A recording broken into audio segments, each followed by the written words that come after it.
My sweet and lovely viewers, তো কেমন আছো তোমরা সবাই? আশা করি প্রত্যেকে অনেক অনেক ভালো আছো। আজকে আবারও চলে এসেছি নতুন আরেকটি ইনফরমেটিভ ভিডিও নিয়ে।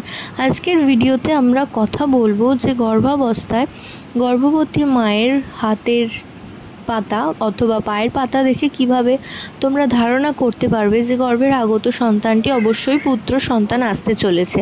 তো সেই বিষয়ে আজকের আলোচনা প্রথম থেকে শেষ পর্যন্ত পাশে থাকার অনুরোধ রইল এবং পাশে থাকার জন্য অবশ্যই চ্যানেলটি সাবস্ক্রাইব করে চ্যানেলের পাশে থাকবেন এবং পাশে থাকা যে বেল আইকন রয়েছে সেটা অবশ্যই প্রেস করে রাখবেন। এতে করে ভিডিও আপলোডিংয়ের সাথে সাথে কিন্তু আপনারা নোটিফিকেশন পেতে থাকবেন। তো প্রাথমিকভাবে আগেকার দিনে মা কাকিমারা একজন গর্ভবতী নারীর হাতের চেটো এবং পায়ের পাতা দেখেই ধরে ফেলতেন যে গর্ভের আগত সন্তানটি পুত্র না কন্যা।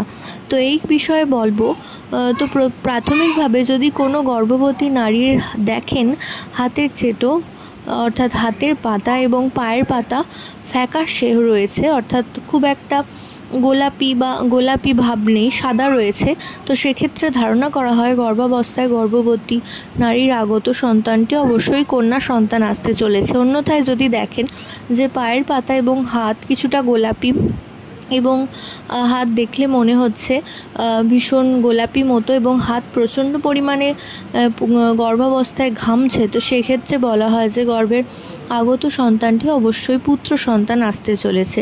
তো এর সাথে বিজ্ঞানের কোনো রিলেশন নেই, এগুলো পুরনো মা কাকিমাদের শোনা গল্প থেকেই এই সমস্ত ভিডিও বানানো। তো আশা করছি ভিডিওটা আপনাদের কিছুটা হলেও হেল্প করবে। তো এই ধরনের আরও ভিডিও পেতে চ্যানেল অবশ্যই সাবস্ক্রাইব করে রাখুন এবং পাশে থাকা বেল আইকন প্রেস করে রাখুন। এতে করে ভিডিও আপলোডিংয়ের সাথে সাথে কিন্তু আপনারা নোটিফিকেশন পেতে থাকবেন। প্রত্যেকে ভালো থাকুন, সুস্থ থাকুন এই কামনা করে ভিডিও এখানেই শেষ করলাম। নমস্কার।